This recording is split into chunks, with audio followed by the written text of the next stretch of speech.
Hello, everyone. It's nice to see that we have such a good turnout. I'll keep this introduction nice and short and sweet. I'm Neve McDade. I'm the Community Engagement Media Producer at Wessex Archaeology. In my role, I'm personally interested in taking archaeological narratives and communicating their magic to the public, which is part of why we're here today.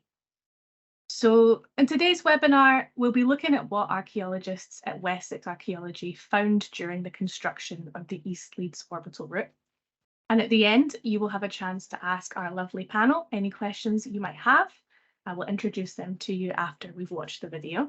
So without further ado, I'm going to present the video that we made today for the East Leeds Orbital Route Archaeology.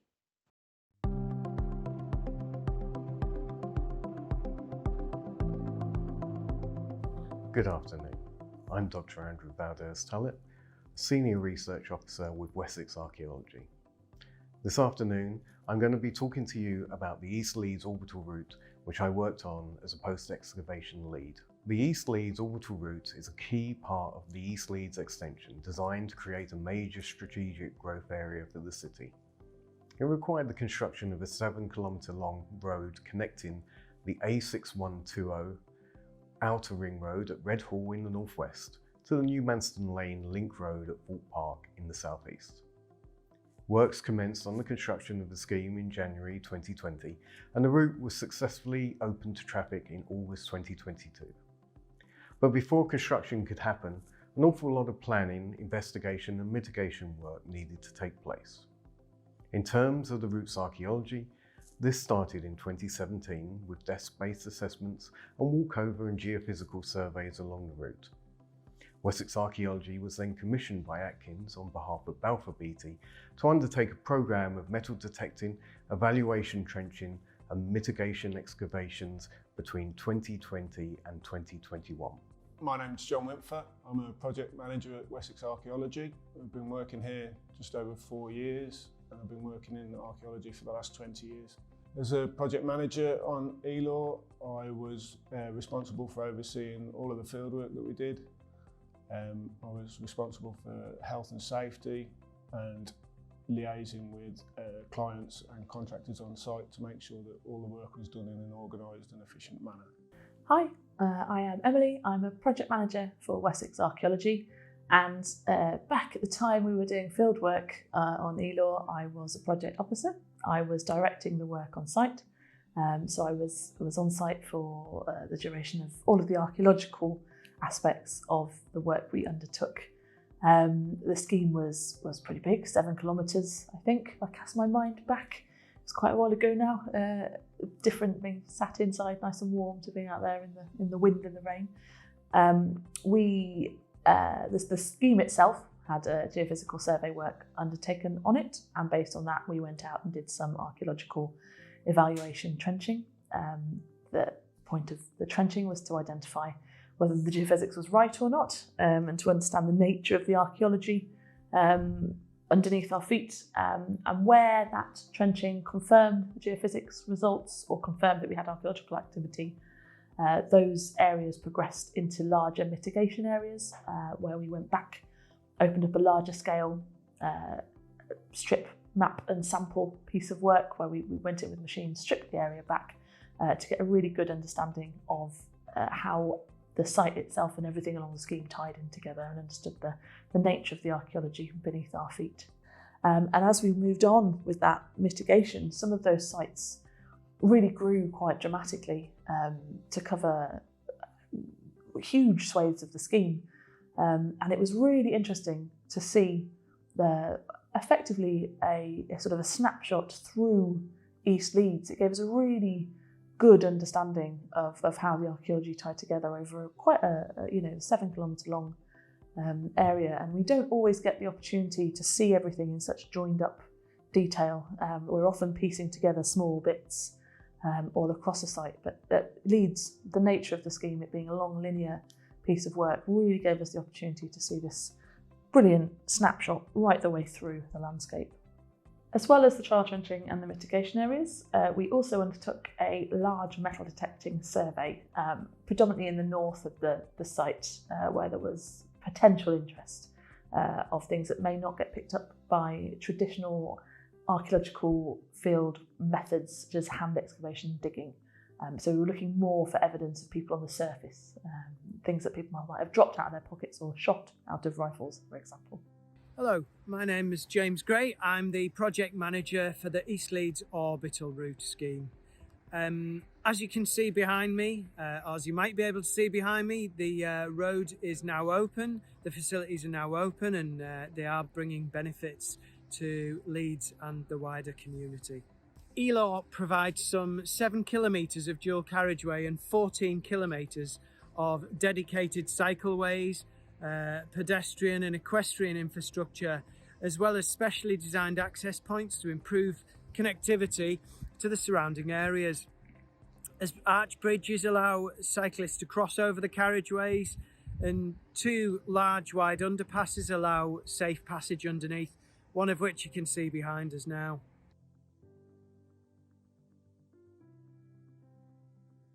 The cycle infrastructure was opened by Leeds' own Olympian, an active travel ambassador, Alistair Brownlee.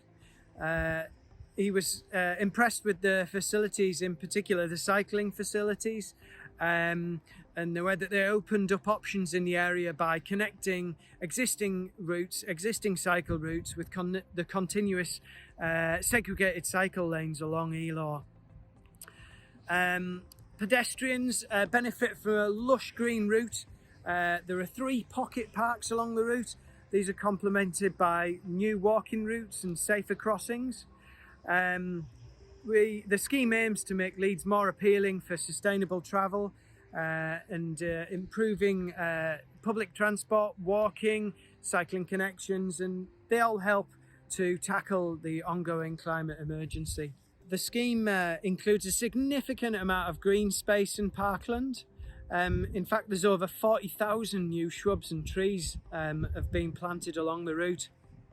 There's also extensive area of wildflower planting, and together we're hoping that this will improve and encourage biodiversity in the area.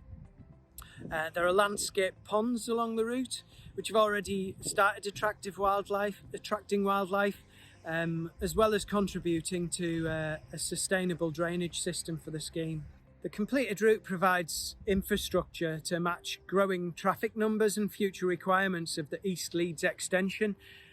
This stretches around the edge of Wedhall, Winmore, Swarcliffe and Crossgates. And the extension allows for the development of up to 5,000 new homes and the supporting infrastructure. And this plays a key role in the council's ambition to deliver 52,000 new homes across the city by 2028.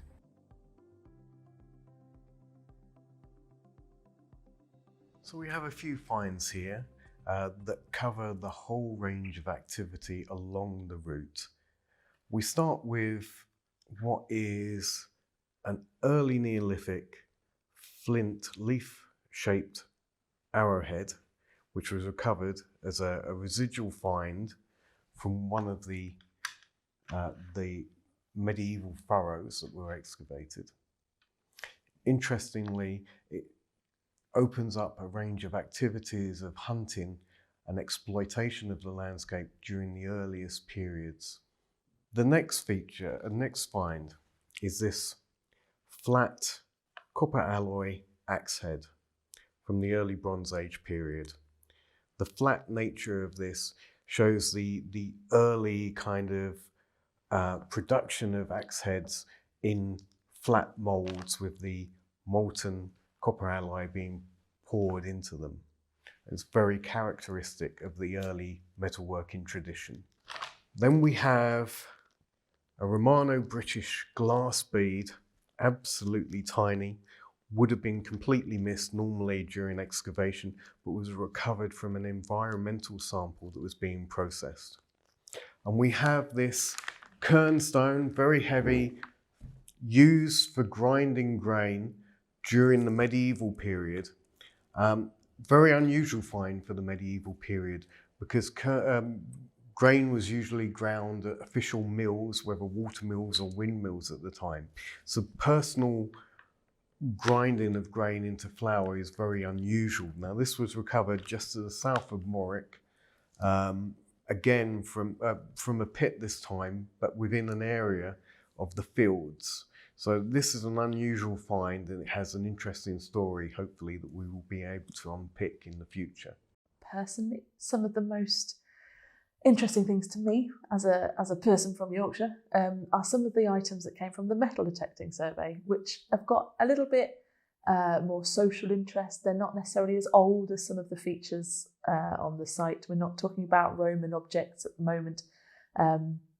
We've got things from the last couple of 100 years, which, as I've said previously, someone might have dropped out of their pocket, somebody been wandering across a field and lost their prized silver shilling or favourite token, and those things have got a real connection to the people who lived in the area. My absolute two favourite things from the metal detecting survey are two small tokens, not hugely old, both about the same age, 1850s, thereabouts, and serving two slightly different purposes. And it is these two here. The first is this lovely copper alloy pentagonal token. In the middle, we've got the numbers 2 and 6, which I'm sure I'll be corrected on, but I think is 2 shillings and 6pence. And around the outside, we've got the words Leeds Cooperative Society. Cooperative Society is a bit of a northern institution, and Leeds is no stranger to co-ops. In the 1850s, these tokens would have been exchanged. Members would have had these tokens given in exchange for dividends, and then being able to use them to buy items in the shops. So, sort of musing about somebody who would have had this in their pocket, been going for a walk across the fields, perhaps on their way to work or off to school or what have you, and there's lost their tea and biscuits money for the week. It would be a bit of a loss, that, I think, and it's just a lovely little connection to the people who would have been in these villages and what they would have been getting involved with at their local co-ops. The second token, slightly different shape this time, a circular one rather than a pentagonal one, with 2 small perforations, 2 holes drilled in it, and if you get up nice and close to it, we can see that it says the West Yorkshire Miners Association. With the mining tokens, they served several different purposes. They were around well before 1850 and continued in use afterwards. Earlier ones might have been used to track whether a miner was in a mine, who was underground, who wasn't, who got their lamp with them, who didn't, that sort of thing. This example with the perforations, we're fairly certain would have been attached to clothes. And it would have been used to demonstrate to anybody who was interested that this miner was a fully paid up union man, and was a fully working member of his miners' association. Not all of the metalwork that was found on site was found during the metal detecting. Some of it did come out of the features on site that we were excavating. For example, this lovely pair, we'll get into the argument of whether it's a pair or a single item in a minute, of nutcrackers, which are 18th century. And again, I think for me, just that real connection to an item that somebody would have been sat using. These came out of the ground and you knew exactly what they were for. You can see the decoration on the handles. You can see the little space in the middle where your nut would have gone with the sort of carefully etched metalwork, so that when you cracked your nut, used your handles, it would have sent bits of shell flying in all directions, I'm sure, like most nutcrackers we know today. But that, again, lovely little human touch. Somebody's had this in their hands. Somebody's used this. Somebody's done exactly what we would do with a nutcracker. Had their snack and then lost potentially quite an important possession in one of our ditches. Just a really lovely thing.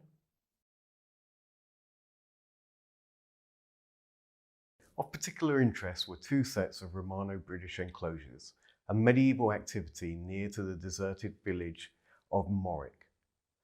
But elsewhere, later evidence included redeposited modern material from the demolition of the former First World War National Filling Factory at Barnbow and a range of horticultural features connected to Red Hall's estate's use for public recreation and council nurseries. A range of undated pits, post holes and ditches were located along the line of the route, and these could relate to any period. The lack of prehistoric features probably reflects a combination of a low-density occupation of the route, combined with a mode of inhabitation that left few traces upon the archaeological record. Some of the undated ditches may relate to Iron Age agriculture, but this is hard to prove as fields are rarely associated with datable material. The earliest feature excavated was a probable drip gully for a roundhouse that predated a series of Romano-British enclosures just to the north of Lazencroft Farm. This could date to the late Iron Age or perhaps the earliest Romano-British occupation of the site. The site to the north of Lazencroft Farm consists of a series of enclosures evidently established during the Romano-British period along the route of a trackway. It's unclear what came first, the trackway or the enclosures, but the evidence indicates that the trackway continued in use through to at least the medieval period. The enclosures display several different arrangements that overlap each other. This indicates at least 3 different enclosure layouts that span most of the Romano-British period. The finds and environmental data support the idea that we are close to a settlement, but that this was probably situated just outside the line of the scheme to the west. This is the area where the geophysical survey shows the enclosures connect with the trackway. The complex as a whole is indicative of a small Romano-British farmstead, and the excavated enclosures are doubtless associated with agricultural activities and are therefore probably paddocks or pounds for animals. A second Romano-British enclosure system was situated a mile to the north of the Lazencroft site. This was located just to the north of Leeds Road and, like the first site, was also placed next to a trackway. This layout is repeated at a number of sites throughout West Yorkshire and the North Midlands and has been characterised by some archaeologists as a D-shaped or clothesline enclosure. It has previously been observed that these types of enclosures usually produce little evidence for domestic use, and that most were probably associated with animal management or small-scale industrial purposes. This is a pattern matched by our site, which has little of the detritus of daily life, except for a small assemblage of Romano-British pottery. This enclosure complex does exhibit signs of new elements being tagged on and existing elements being subdivided over time, indicating some degree of longevity, but does not have the overlapping features of the previous site. This could mean that this system was in use for a shorter period of time. The route also takes in one of a number of areas that is hypothesised as the site of the Battle of Winwade, which we know took place near to Leeds. This battle, fought between King Penda of Mercia and Oswy of Bernicia in 655 AD, resulted in Penda's death and Mercia's defeat, effectively marking the downfall of Anglo-Saxon paganism. The battle has inspired the modern housing estate name Penda's Fields, but although the route was subjected to an extensive programme of metal detecting, no martial finds that could help pinpoint the battlefield were recovered. The most significant medieval site is located to the south of the A64 York Road between Morwick Farm and Morwick Hall. This consists of a series of enclosures, pits and post holes.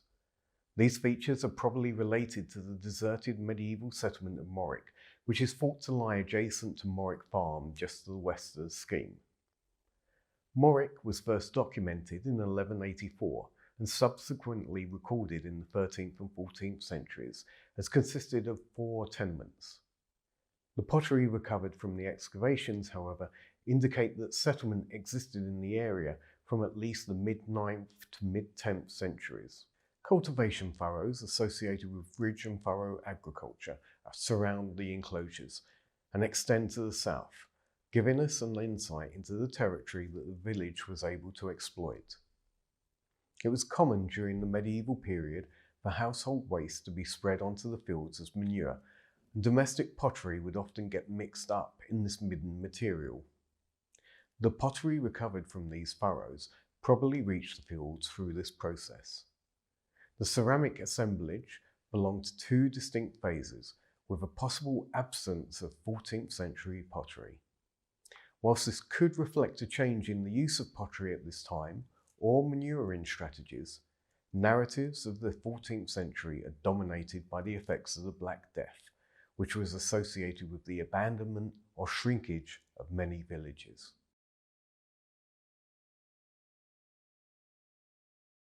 The features at Morwick extend through into the post-medieval period. However, from the late 18th century, they are probably associated with Morwick Hall, which was built for Edward de Grey, Lord Mayor of Leeds, between 1749 and 1768. Redhall House, in the northwest of the scheme, was most recently the home of the Rugby Football League headquarters. The house was constructed in the mid-17th century, and the archaeological investigations revealed a number of horticultural planting features that may have been associated with the historical use of the estate. At the southern end of the scheme is the site of Barnbow, the former First World War National Filling Factory. The filling factory was opened in 1915 as a response to a shell shortage crisis in the First World War. This was the first purpose-built factory for the filling of quick-firing shells and cartridges, and it became a model for further filling factories nationally. Due to the military's demands on labour during wartime, 90% of the 16,000 workforce were female. Several fatal accidents happened at the factory, the most serious occurring in December 1916 when there was an explosion in room 42, one of the shell fusing rooms, which killed 35 women. Excavations here revealed layers of redeposited modern material that may represent landscaping activity taking place after the demolition of the filling factory.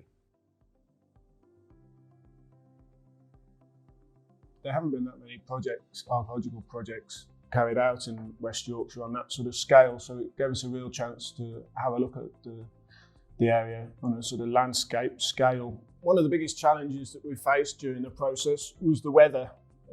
We carried out the fieldwork between February and July, so we struggled with the rain at the start of the project, and we struggled with the sites getting baked in the sun and the heat towards the end. So for all the fun we had digging on Elor, the site did present us with several challenges and obstacles along the way, not least of which is the fact that we were on site in March 2020 when the world changed and COVID hit and lockdowns were imposed. And as a team on site and back in the office and all of our members of staff all over the place, we had to very quickly adjust how we did things. It has been really interesting for me looking back. This process has given me the opportunity to revisit the site. After we finished the excavation, I handed my part over to our research team and my colleagues, Andy, who you've heard from. So going back and having a look at where we were then has been fascinating. If any of you were at the last webinar we did, while site was still in progress and we were still sort of getting to grips with what was there, you might remember a short video from myself wandering around site, showing you some of the features and some of the archaeologists digging and having to explain the nature of some of the relationships between those members of staff, to explain who was social distancing and who wasn't. So yeah, COVID really threw a spanner in our works, but we persevered and we've managed to come through the other end with a really interesting site to tell you all about. And I'm going to take you on a little walk around one of our current active sites. So we've got quite a lot of sites open at the moment, investigating all sorts of things from Romano-British enclosures to medieval and post-medieval settlement sites. We've got a World War I shell filling station at the very southern end of our scheme, and we're about to have a little look at some ditches that are sort of in the beginning of being excavated that we think are post-medieval and possibly some sort of denoting some sort of trackway or hollow way. So I'll go and have a show you what's going on. Apologise in advance for the wind and the rain and the weather. It's one of the fun things that we're up against as we're out on site, but here we go.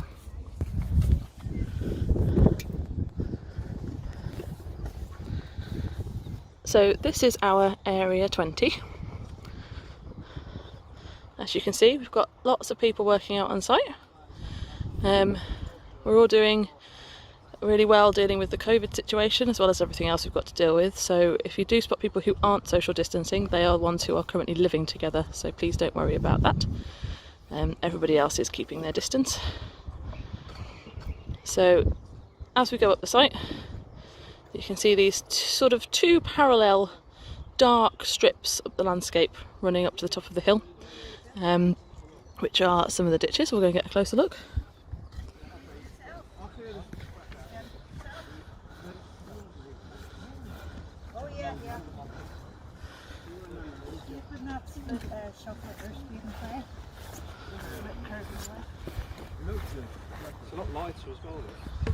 So here we go, a ditch running up the hill here. So some people will be excavating, some people are recording. So Alex, who you can see just ahead of you, is sat doing a detailed recording of the feature on tablets, which is what we use now. Very exciting, moving with the times. So I'll have a little look at this one up here, which has been dug by Richie, which is particularly good. You can see the definition in the different features. So we've got a sort of central area sat here, and then off to the right of it we've got a ditch running along the right, and to the left we've got a great big ditch which is cut into the bedrock, and you can see there the base of it, which is just getting cleaned up. A lovely sharp size. So as I say, we've had post-medieval pottery out of these ditches, so we don't think we're in Romano, British or Roman at the moment. We're going to have a little chat with Rose, and she can tell us what a day is like in the life of a field archaeologist. I would love to say it's not always this wet and miserable, but sometimes the sun shines. So Rose is excavating the terminus, so the end of a ditch. Hi. Hello. How are you? I'm alright. Are you happy to tell these guys what you get up to in a typical day? Yeah, sure. Basically, we get to site about 8 o'clock in the morning, ready for work, put on our PPE. If it's raining, obviously we have coats as well for that. And then the supervisors have usually marked out a lot of the features on a site. And so we come along and start to dig the site out. I'm actually working on a terminus at the moment, which is like an end point to something. And I'm currently recording because I finished digging up the site, up the particular feature, and now it's about drawing it, measuring it, and making sure it's all accurate so that when it goes uploads to the information that people in post-ex need. Yeah, so it's all there. Brilliant. So yeah, we've got a tape measure laid out there so we can make sure we get some accurate records, because obviously archaeology is very destructive, so once we have excavated we have dug it away, so we need to make sure that the recording is spot on. Thank you very much. No problem. Okay. So there we go, a little quick trip across one of our sites at Leeds.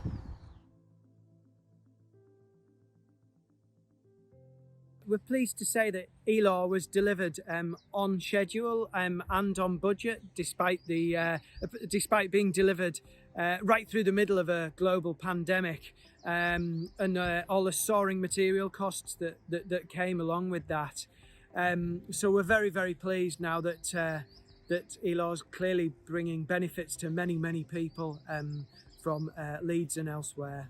We've been lucky enough to win some awards already for ELAR. We're particularly proud of an award from the Institution of Civil Engineers, and we're also very proud of an award from the British Horse Society. In fact, the actor Martin Clunes, who's the president of the British Horse Society, came to ELAR in January 2023 and actually made friends with a number of horses from the West Yorkshire Mounted Police Unit. as well as stamping his seal of approval on the scheme in general. He was joined by Leeds' executive member for transport and infrastructure and climate, Councillor Helen Hayden, and the Mayor of West Yorkshire, Tracy Brabin. They also praised the scheme and emphasised the need for more equestrian infrastructure like this in urban settings. It's really important for us as an archaeological charity to involve the local community in all of the findings of our work. The reason we do what we do is to make sure that we can share our understanding and share that knowledge with people. Quite often, the only outcome from an archaeological project might be quite a dry, grey report that takes a lot of digesting and a lot of reading. So the opportunity to speak to people, the opportunity to just talk about the site, to describe what we've been doing, to understand the conditions and the people and all the aspects of it that bring it together, it's just really important for us, and we hope that people find it interesting. We hope that you're enjoying the webinars. We hope that you're enjoying the engagement. This webinar has outlined the early results of the archaeological investigation after all the fieldwork has been completed and an initial assessment of the archaeological data has been collected. So, what are the next stages for the project?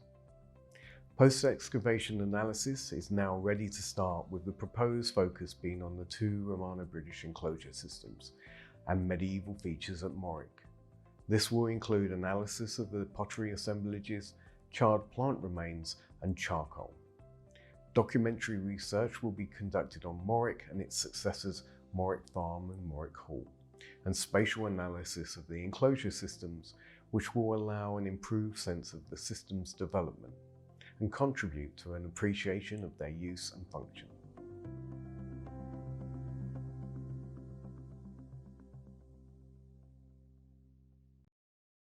Wonderful. Thank you so much, everyone, for watching that video. I hope that you enjoyed it. I know I did.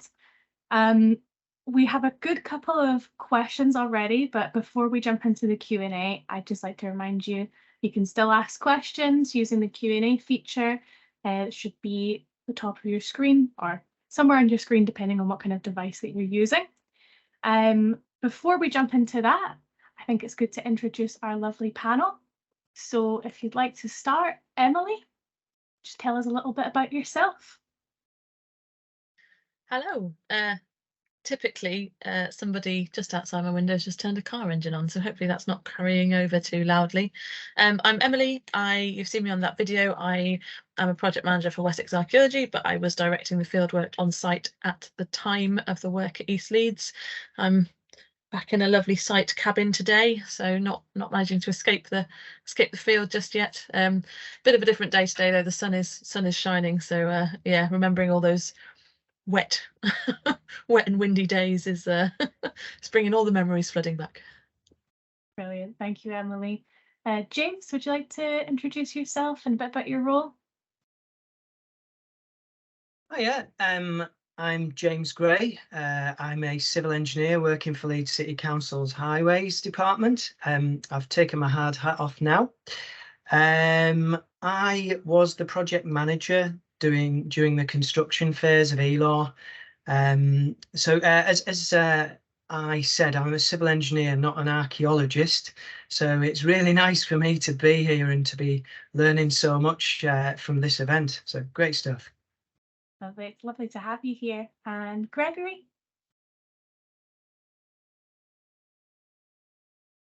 Your mic's off. There we go. Perfect. It works if I hit both buttons. There we go. Hi, everybody. I'm Greg. I'm an archaeological consultant with Atkins, and I've been involved in the project for the post-excavation phase. Yeah, and that's been my role. Brilliant. Wonderful.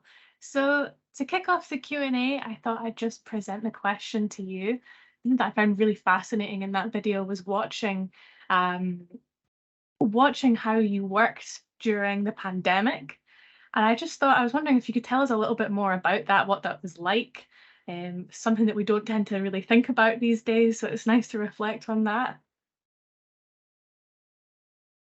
It's interesting to reflect on that, isn't it? It was it feels those initial restrictions feel like a very long time ago, but that video of around the site, it brings it all back quite quickly. As you can see at the moment, I'm sat in a cabin on a site. When we come and do archaeological work, we come with these self-contained welfare units that are designed to service 10 people.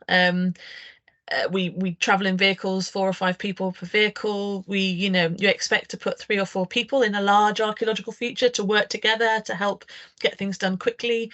And actually the practicalities of getting what was really quite a large team, we had over 40 staff on site at one point, suddenly became a humongous challenge. Everybody around the country. So in terms of I can't remember what the phrase was now, but industries were allowed to continue working because archaeology is a industry on the critical path to construction, which was considered a key thing. We were expected to keep going, but so was every other construction and archaeological company in the country. So everybody wanted extra welfare provisions, everybody wanted extra vehicles, everybody needed extra cleaning supplies. So it really did test our logistics departments and our business support, the people who find those things for us and get those things in place for us. And as you say, the practicality of what you'd normally put 4 or 5 people in a feature, you'd have one site camera that you pass around for everyone to take their photos with. You'd have that tablet that was shared between people. We had to come up with new, interesting ways to get that work done efficiently and still make sure that the archaeology was treated correctly. So I think we did things like we designated a camera monitor so that one person would go around site. Only one person could touch it on a daily basis, taking all the pictures, making sure everything was done properly and everything was disinfected and wiped down at the end of the day. Yeah, it really was a challenge, but it was an interesting one. Yeah, it's very, very interesting to watch that. I guess it's something that we tend to forget happened, what the intricacies of that were like. Brilliant. Okay, so we've got a couple of questions here. I'm just going to submit them to the panel, and if there's anyone that feels like they are most appropriate to answer it, go for it. I think this first one is probably best suited for Emily. Are there ever opportunities for local volunteers to get involved with digging / detecting on projects such as this? A simple answer is yes. Unfortunately, the ELAW project was not one of them. I think COVID being the massive blocker, for us it's really key to get people involved where we can, but there were obviously restrictions in place, and bringing volunteers onto the site in the middle of that pandemic would have been added to those challenges for us in a way that potentially would have become unmanageable. But how to do that now? I mean, as a company, Wessex Archaeology, we have an office in Sheffield. We've recently undertaken excavations of Sheffield Castle on an almost entirely volunteer-led excavation. I'd recommend you get on social media, get online, get on websites. So Wessex Archaeology, obviously, we do offer those opportunities and we do put that information out there, but there's other local companies who do the same. As I said, the key for us as archaeologists is to share what we do. So we certainly do have opportunities for volunteers. You've got a local unit called WIAS, who are West Yorkshire Archaeological Services. They will also have opportunities. You've got another group with an office in West Yorkshire called CFA. They've recently undertaken recording and excavations at the Red Mile prisoner of war camp in Sheffield. So the opportunities are out there. It's just a matter of tracking them down. So I'd recommend getting on social media, getting online, looking up your local archaeological units, and seeing what they're putting out there at the moment. But now that we are fully sort of coming out of the back end of this pandemic, if the World Health Organization is to be believed, those opportunities are increasing. Brilliant. And I'd also just say, have a look at the Council for British Archaeology's Young Archaeologists Club for children aged 8 to 16 and any local history societies that you can get involved with. There are plenty of opportunities out there. Okay, brilliant. Next question. Again, this may be a question for Emily. There was a deep excavation spotted by a drone, a fenced off area approximately 300 meters from Leeds Road, towards the A64 York Road, not far from the electricity substation on Leeds Road. It had a fluorescent blue water. Was this something to do with the archaeological exploration? No, it wasn't. So I think I think I can remember what is being referred to there, because I remember making sure. So we once we'd excavated the archaeology in that area and completed our recording, and it had been approved by the county archaeologist, that area was used for water management on site effectively. I think a lot of that video we've discussed just how miserable it was to a certain extent. So I believe that was effectively a sump excavated so that the water had somewhere to go, so it wasn't getting in the way of the construction activities that were following on directly behind us. That's wasn't us, unfortunately, but we had previously been and then cleared the archaeology from that area. I suspect, well, it's very important that muddy water doesn't reach any of the, or we do our very best to ensure that it doesn't reach the local water courses. So yeah, as Emily said, I suspect it was something in relation to that. Brilliant, thank you. Good to clear up any confusion either way. Next question, what will happen to the artifacts? Okay, so I don't know, Greg, if you want to take that one. I've been doing a lot of talking. No, so as far as I'm aware, everything will have been, places will have been found for them at local archives and museums. Everything will be deposited safely and potentially be on display. I don't remember exactly which locations we have agreed upon, but I can update whoever's interested. I can update. And then all of the grey literature and everything will be available online as well. Yeah, so at the moment, everything is still sat within the Wessex Archaeology offices. Andy was talking about what happens next. So effectively, we have done our initial analysis of of all of the finds that have come back in, and decisions have been made about what is going to require further work, what further analysis is going to be done, what is going to be need to be looked at further to sort of help build this final publication, this big block of information that's going to come out. And once all of that is completed, they'll go to local museums who will make the decision about what they keep in boxes and what gets to go out on display for people to come and have a look at. And it's all there, everything is retained. So if anybody else is coming along in the future to do research on the area or wants to understand what was there, it's accessible. Yeah. Okay, next question. Interested to hear what was found in relation to Barnbow, and also keen to hear about how the landscaping close to an interpretation of Barnbow is going. So Barnbow was right at the very, very southern end of our excavations, and I imagine the person who has asked the question may be able to visualize this. I don't know if anybody else will be able to. Effectively, the linear scheme ran down the middle. The scheduled area of Barnbow was off to the east, with two little arms crossing the scheme. So these two arms that came across the bits that we excavated through. So we didn't excavate within the main body of Barnbow itself. We excavated the arms. The southern arm was the area that we talked about, sort of previous landscaping has had quite an impact on. So there was some evidence of disturbance and some evidence of layers sort of through probably previous road sort of building and disturbance. We found quite a lot of asbestos in that southern area. It wasn't a particularly nice place to be.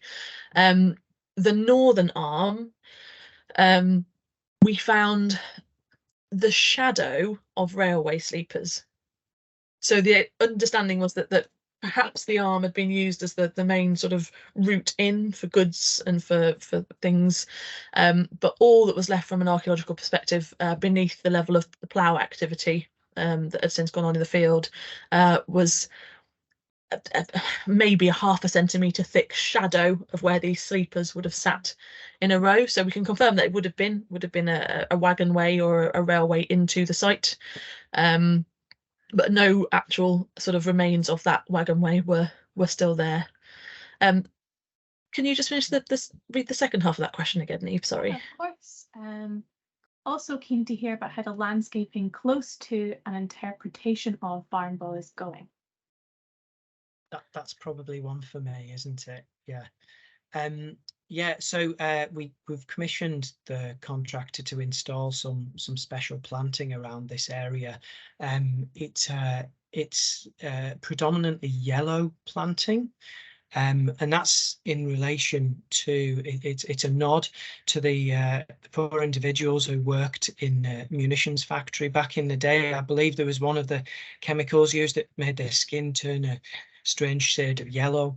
So as a tribute to them, we've organised for some yellow planting in this area. Now I believe some of that planting was done in April time.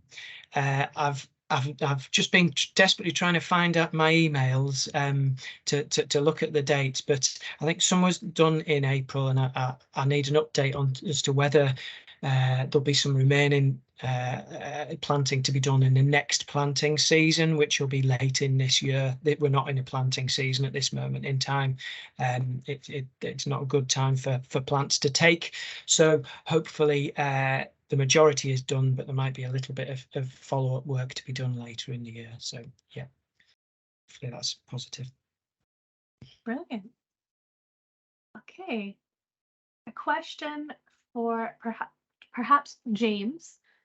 It's great to see that archaeology is involved in such large schemes like this.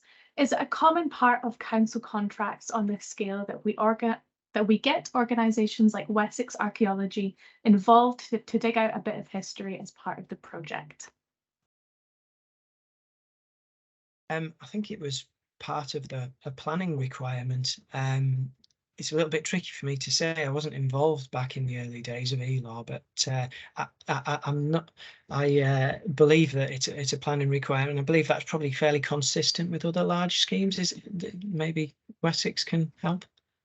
Yeah, I can maybe answer this a little bit. So usually things like this go in, people like me, consultants will come in and we'll kind of determine through looking at things like the historic records, past maps, things like that, figure out what exactly was in the area, where potential is, and then incorporate conversations with the county archaeologists to see if there's any areas of concern that maybe aren't well known, and we kind of reach a conclusion there of what the areas of interest will be and what the areas of interest will require as far as archaeological intervention. Brilliant. Wonderful. Okay, we still have time for a couple more questions. So if you'd like to get any last burning questions in, now is the time. Were there any opportunities to preserve significant or integrate finds / remains in the scheme?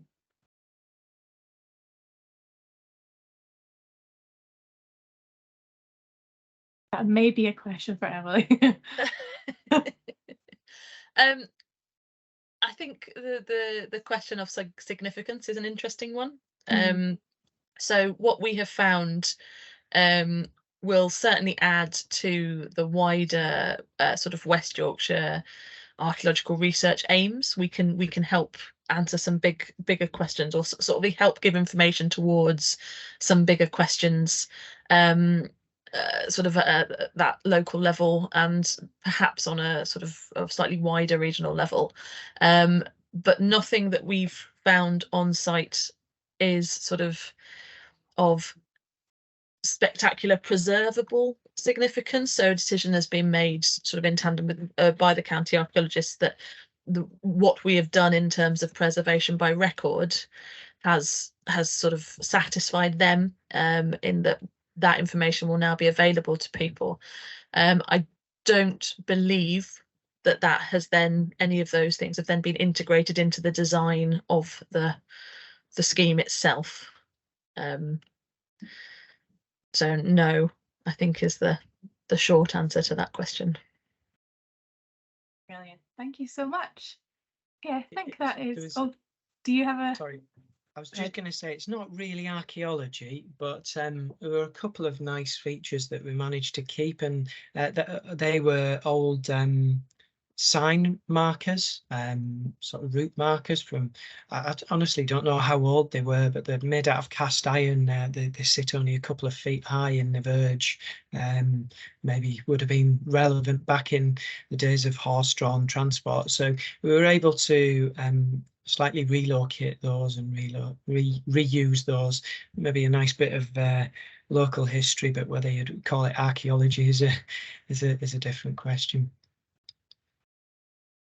Thank you. I believe this is our last question, unless anyone can get a question in before this. Do finds from dig like this get uploaded to the Portable Antiquities Scheme?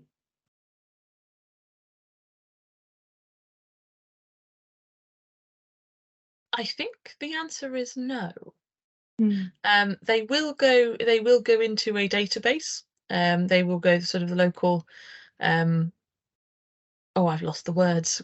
Greg can probably jump in and correct me, but they are publicly available. So if you are searching the area for local find spots and what was around, they are accessible via local archives, but they don't specifically go into the PAS.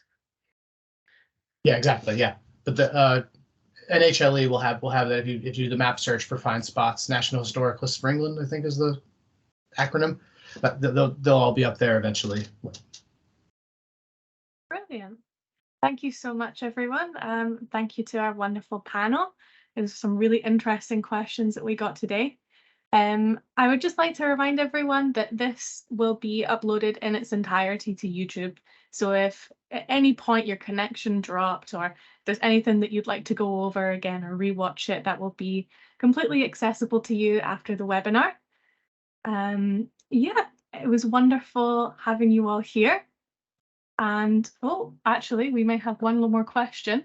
We do have one more question. Okay, we'll end on this question, and that will lead us perfectly to an hour. Did you have any unexpected archaeology? Did you find any unexpected archaeology?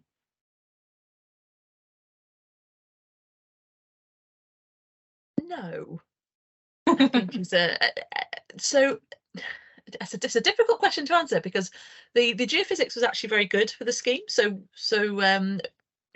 fairly accurate. So where we dropped initially the evaluation trenches to test the geophysics, so we tested whether an area was blank or whether it had the archaeology, or if it said it was blank but was actually some archaeology, or if it told us there was going to be archaeology and it turned out to be blank. Lots of testing was done at the beginning, and the geophysics it turned out fairly effective. So the archaeology itself, the fact that there was something there was not unexpected. Some of the things that there turned out to be were unexpected, if that makes sense. So the geophysics told us that there were going to be pits in a particular area, so we were expecting pits. What we weren't expecting is that they turned out to potentially be charcoal processing pits. So the results of what we found were sort of the more interesting surprises. The fact that it was there in the first place was not. Does that make sense? Brilliant. Brilliant. That's a wonderful way to wrap up the webinar. Thank you everyone for coming today. Again, you'll be able to watch this on YouTube afterwards if there's anything you'd like to rewatch. Have a wonderful day. It was lovely to speak to you all. Bye. Thank you very much. Thank you. Bye-bye. Thank you.